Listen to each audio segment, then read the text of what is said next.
Bonjour Jean-Marc Bonjour Châtaignier, ambassadeur spécial sur le Sahel. Il y a un an, tu avais donné une interview que nous avons publiée sur Défis humanitaires. Un an après, quel bilan peux-tu faire du G5 Sahel, de l'Alliance Sahel et de la situation dans les pays du Sahel?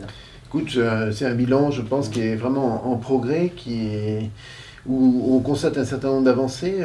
Si on reprend la problématique des 4 D que je cite volontiers, il y a le D de diplomatie, il y a l'accompagnement de l'accord de paix au Mali, et celui-ci est en train de progresser dans sa mise en œuvre sur ces 2 volets, la décentralisation et aussi tout le volet de DDR. Il y a des choses qui sont en train de se mettre en place. Le volet défense et sécurité intérieure, il y a la montée en puissance de la force conjointe du G5 Sahel. C'est en train de se faire et les premiers résultats vont bientôt se voir, je pense, sur le terrain.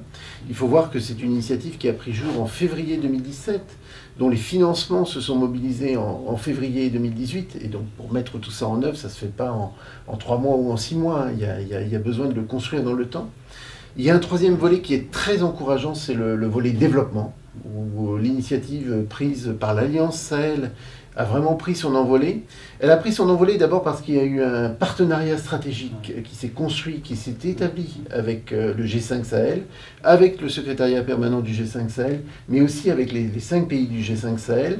La définition de priorité, la définition de zones d'intervention, des zones d'intervention les plus fragiles, les plus périphériques, 5 programmes de développement d'urgence, la région des Hôtes en Mauritanie, la région de Konna au Mali, la région du Sahel burkinabé, la région des 3 frontières au Niger, et puis au Tchad, le lac Tchad et le nord du lac Tchad. Et donc voilà, des priorités qui ont été effectivement prises en compte. Et puis l'apparition de cette nouvelle notion à laquelle je tiens moi, qui est celle des droits, et l'affirmation finalement des droits personnels, individuels, à un certain nombre de choses extrêmement importantes, le droit à l'éducation, le droit à la santé, le droit finalement à la reconnaissance individuelle. Et je pense que sur ces 4 thématiques, on avance, on progresse.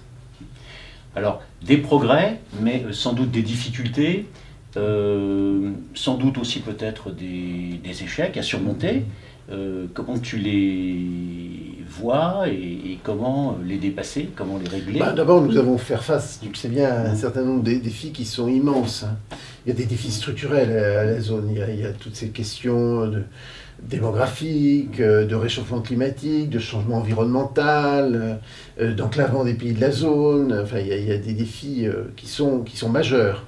Ces 5 pays, les 7 pays du G5 Sahel sont parmi les plus mal classés à l'indice du développement humain du PNUD. Le Niger est le plus mal classé, tout simplement parce que l'accès à la scolarisation est quasiment impossible.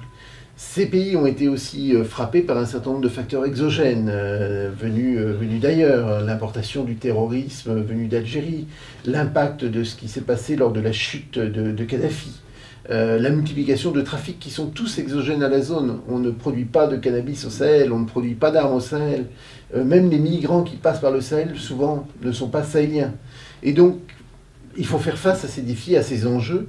Et là, nous sommes, pour moi, le principal enjeu, le principal défi auquel nous devons faire face, c'est le défi du long terme. C'est-à-dire qu'on doit s'inscrire dans la durée.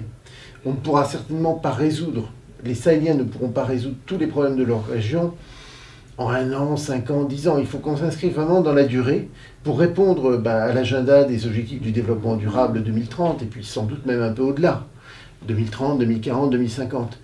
Le Sahel a beaucoup de richesses, a beaucoup d'opportunités, a beaucoup de défis, et il faut... Voilà, pour moi, il y a quelque chose, il faut faire de chaque challenge ou de chaque défi une opportunité. Il y a un choc démographique, il y a un doublement de la population du Niger, par exemple, tous les 20 ans. Il va falloir gérer ce défi démographique, sans doute aller vers une transition démographique. Mais en même temps, l'opportunité de cette jeunesse qui arrive sur le marché du travail au Niger, ça peut être aussi un formidable facteur de développement. Donc tout ça est à intégrer, et à intégrer dans le temps, dans la durée, et à intégrer aussi conceptuellement dans les différentes approches que nous pouvons mettre en place au niveau du développement, au niveau humanitaire, au niveau sécuritaire, pour que nous puissions tous, le challenge suprême, c'est de pouvoir réfléchir tous plus intelligemment ensemble sur l'avenir de cette région qui est pour moi la dernière frontière du développement. C'est là aussi que sont tous les challenges qu'on retrouve vraiment les défis majeurs de notre société, de notre monde. Alors de manière peut-être plus spécifique, à court terme, c'est-à-dire dans l'année qui vient, dans l'année 2019, quels sont les progrès principaux ou les objectifs principaux que tu vois, suite d'ailleurs à la signature d'un accord de partenariat entre le G5 Sahel et l'Alliance Sahel? C'est quoi à un an les priorités, disons? Alors l'Alliance Sahel, elle a déjà beaucoup progressé depuis le départ. On est passé de 6 membres à 12 membres.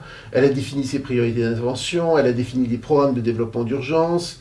Elle a signé un accord de partenariat que tu viens de citer avec le G5 Sahel. Le défi pour moi en 2019, c'est celui de l'opérationnalisation, de la traduction opérationnelle des engagements pris par ces bailleurs de fonds. On parlait tout à l'heure de l'Agence française de développement, de la Banque mondiale, de l'Union européenne. Il faut que ces bailleurs agissent différemment sur le terrain, arrivent à répondre beaucoup plus immédiatement aux besoins des populations et en même temps qu'ils puissent travailler sur le long terme, sur la pérennité des programmes qu'ils vont mettre en œuvre. Donc il faut qu'ils soient capables d'apporter une réponse d'urgence, un petit peu comparable à celle que peuvent apporter les ONG humanitaires, les grandes ONG humanitaires, ou les ONG locales, ou les acteurs locaux, mais en même temps d'inscrire ça dans la durée pour qu'il y ait véritablement une pérennité de ces programmes d'intervention. Et 2019 sera ce grand défi opérationnel. Volet sécuritaire, évidemment, c'est la montée en puissance de la force conjointe du G5 Sahel. Il faut que l'effort international pour cette force se poursuive, s'intensifie, et qu'en même temps, que le G5 Sahel, cette force conjointe, puisse faire des opérations et s'inscrive aussi dans le respect du droit humanitaire international et des droits internationaux.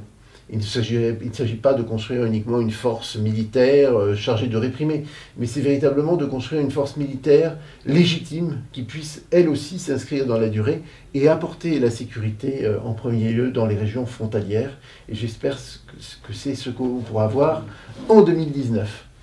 Et puis, en termes de diplomatie, bien entendu, la poursuite de la mise en œuvre de l'accord de paix au Mali, à Bamako, et la paix que nous devons apporter dans toutes les régions du Sahel qui sont aujourd'hui menacées par la déstabilisation. Je pense au centre Mali, je pense au Burkina Faso, je pense au nord Nigeria, à la zone de Boko Haram. Là, nous devons aussi continuer à apporter des réponses politiques aux populations. Oui, merci Jean-Marc, et puis rendez-vous dans un an, Rendez-vous à la fin de l'année.